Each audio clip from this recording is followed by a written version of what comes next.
Well, hello there, dear listener. I hope I've found you well, and I hope you're having a great day. I just wanted to pop in, say hello, and ask that if you like my narrations here, you give the video a thumbs up, subscribe, leave a comment. I would love to hear from you. Yeah, all that.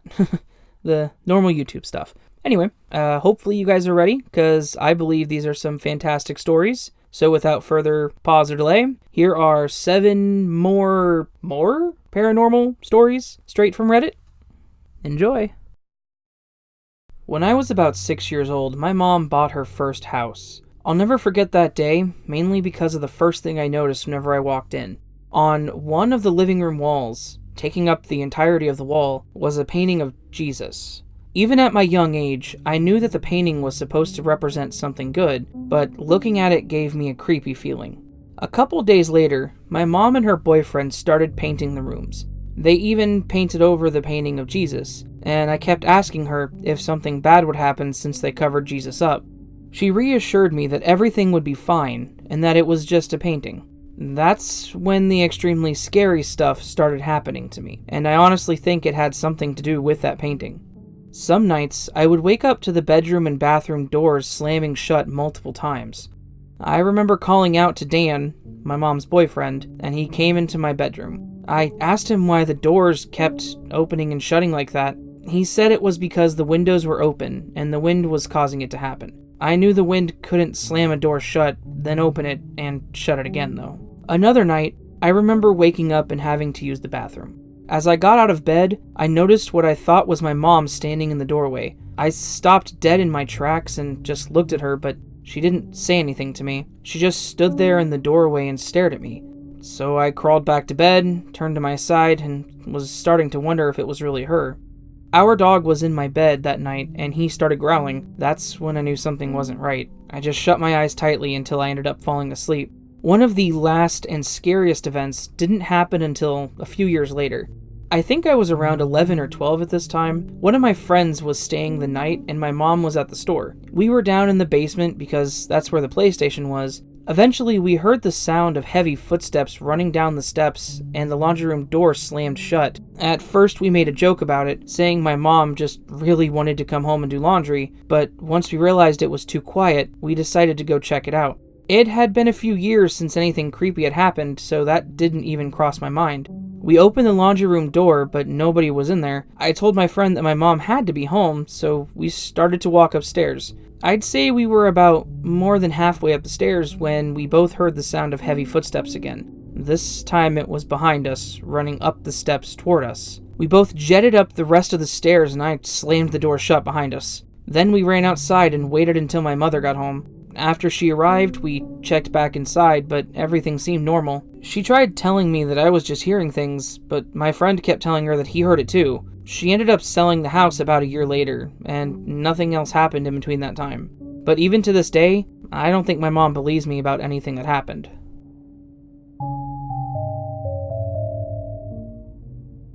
I have lucid dreams. A lot. There is an entire world of buildings and landscapes in my dreams that I revisit, and a lot of the times, it's as though time has passed in my absence. Be it abandoned art studios on rusted railings, massive wooden museums, or just endless halls of junk-filled rooms. I always know my way around them, and they're always super complicated and large. Over the years, I've learned to cope pretty well with my nightmares. I've had a lot of them since I was little, and even laughed my way out of them sometimes. But this dream was something new. For the first time, I saw no one but 2 hat men. The dream started off at night. I was just standing in front of my childhood church, and let's just say it's a symbol of everything that went dark in my life and why I'm estranged from my family. The lights are all on inside, and I can see various family members through the windows sitting in the pews.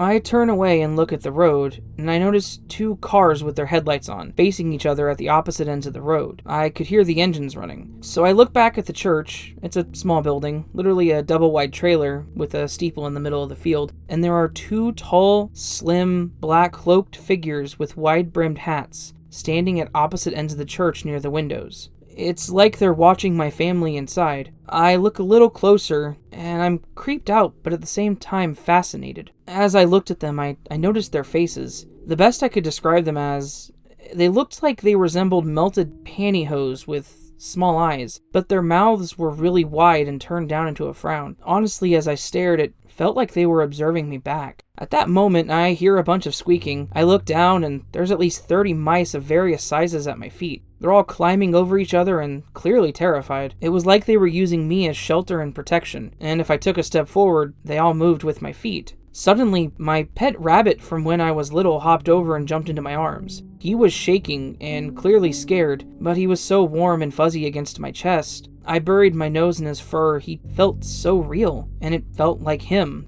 the him that I remembered. It was like I was actually holding his spirit, not just my imagination. Something about holding him filled me with warmth and light, and I felt powerful. And I felt angry. I was angry at the Hat Men for scaring the mice and my rabbit, and for watching my family. So I did the last thing I thought I would do. I walked over to the Hat Man closest to me and I got up in his face. Let me tell you, that face was very detailed. I told him to go away and he flinched. I repeated myself louder this time and leaned forward a little, causing him to take a slight step back. Each time I would get louder, he would step further away until finally I was screaming and gesturing at him to get away, like I would an unfriendly dog. Finally, he straightened up his posture and he took a full step backwards into the dark, away from the little bit of window light, and then he just vanished. I felt mighty pleased with myself, and honestly felt like I was glowing with a golden light, and then I woke up. Well, I guess at least the mice were saved.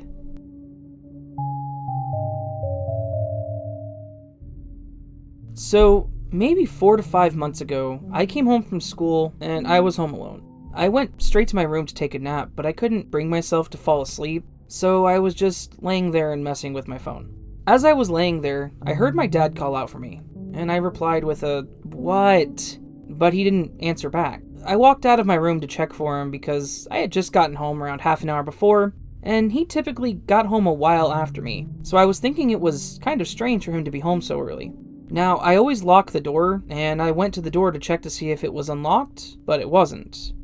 This isn't the first time that I've heard someone call to me, and I'm not the only person who has experienced this in my house. My brother's friend came over and was in the kitchen at the time watching a video, while my brother and I were in the other room. He and I were just talking about some funny event. We were laughing and just discussing it, when his friend pushed into the room and said, "What?" My brother responded with a, "What?" His friend asked, "Did you call me in here?" My brother was confused, just shook his head and stared at his friend. His friend was like, "I swear I heard somebody call my name." My bro asked, "Well, who did it sound like?" He laughed and told him it sounded like you.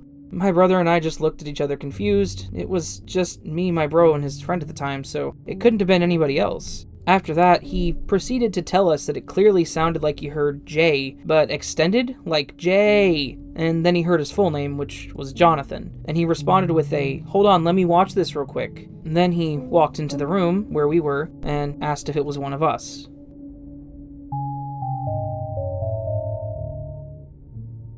I just wanted to post here so I could share the nightmare I had around a year ago. I have nightmares quite often, but most of the time they're about people yelling at me or calling me bad names and stuff like that. There have been a few times where I woke up screaming and crying from them, but this particular dream, I'm going to tell you, was very, very different. On that night, I was sleeping with my boyfriend in his apartment. I woke up to a light thinking that it was already morning. I looked around and noticed that something about the room that we were in was off. It took me a few moments, but after that I realized everything was flipped. It was like a mirror image of the actual room. Obviously I was confused, but didn't realize that I was dreaming. Suddenly I turned to the wall and saw a very big mirror. Inside that mirror, the room was like it was supposed to be. But in that mirror, I was a gigantic black shadow creature. My mouth was very wide open and it had sharp teeth. To my horror, I looked down at myself and found out that I had actually turned into that creature. Then I suddenly ripped off my boyfriend's head and it was just a mess everywhere. I woke up screaming from this dream in terror. I've never had dreams like this before and it felt so real.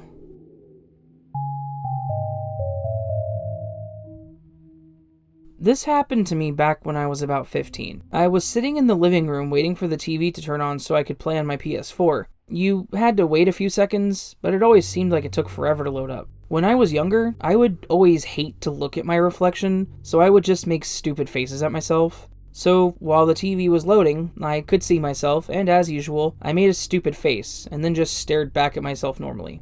Suddenly, my exact face and body appeared right next to me. Essentially, I was looking right at my other reflection. It was sitting next to me, and I was in complete shock. The face next to me had an inhumane smile. It was smiling very widely that it would be impossible for it to actually smile like that, or at least it would hurt. I turned my head around to see if there was something next to me. There wasn't. I looked back at the TV, and the face was still there looking at me, smiling that creepy smile. It was even more creepy because the face next to me was me, but with that twisted mouth and the wide eyes. All of this happened within a few seconds, and then the TV turned on. I was absolutely paralyzed in fear, and honestly, writing this actually creeped me out. I ran over to my mom, who was in the kitchen next to the living room. Obviously, she didn't believe me, but this whole thing has me traumatized, and I have avoided anything with my reflection for several years. I even used to put a cover on my TV in my room so I wouldn't see myself.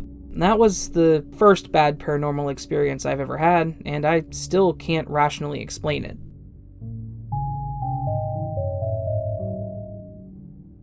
When I was younger, and my parents and I lived in our old apartment, I would oftentimes see cat-like shadows out of the corner of my eye. However, every time I turned to look at it, it was gone. Sometimes during the night when I wasn't quite asleep yet, I would feel a cat jump on my bed. You know, the weight, the dip in the mattress, and sometimes even paws stepping on me. But when I turned to look, there wasn't anything there, and I didn't hear anybody retreating. We did have 2 cats at the time, so my parents didn't really pay attention to the shadow, because they just thought it was our cats going about their business. I, on the other hand, knew that it was something else. But I never really felt any ill intent from it, so I didn't try to convince my parents otherwise. Since then, we've changed apartments twice, and I never really felt the ghost kitty again, and I thought it stayed in that first apartment. However, tonight, I once again felt the cat jump on my bed. Now, we don't have any cats in the house. We have a dog, but he's definitely too heavy for it to have been him. I guess I'm kind of happy that the ghost cat is back. My cat allergy has gotten so bad that I probably won't ever be able to have a cat in my house again, and I really miss my old cats, so it's kind of nice to have a cat presence, even if it is a ghost.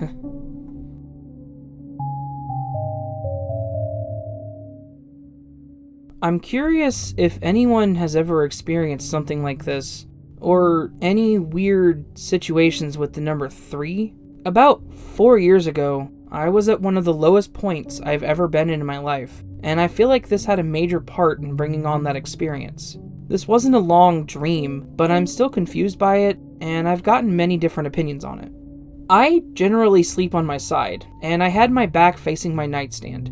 I got woken up by a voice saying, "Wake up," 3 times. It wasn't sleep paralysis, I was able to move, so at first I was thinking that somebody was in my house trying to wake me up, but they just continued to say it, and it sounded like it was directly behind me. It was that feeling you get whenever someone's definitely watching you. You know what I mean. Once I felt like I was fully awake, it said, "Turn around," 3 times, just like it told me to wake up. My gut was telling me, hell nah, don't do it. The voice is the first thing that terrified me, because as it kept speaking, I started to realize that it sounded high-pitched and low-pitched at the same time, kind of like there were multiple people talking, or it was layered. Eventually I turned around and reached over to my nightstand, which was a little bit taller than my bed.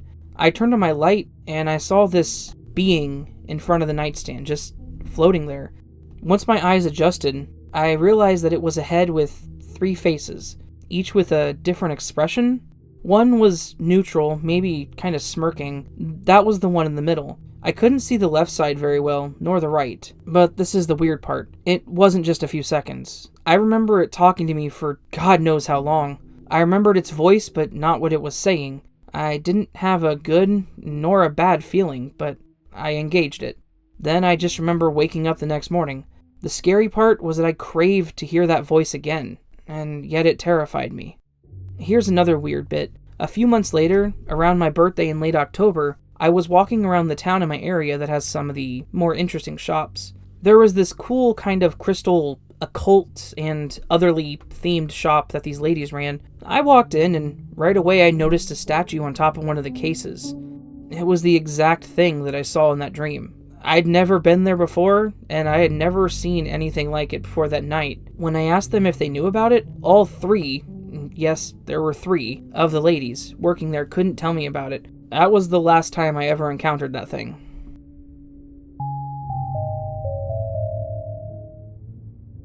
And upon this moment, we arrive once more at the end of a narration video narrated by, me.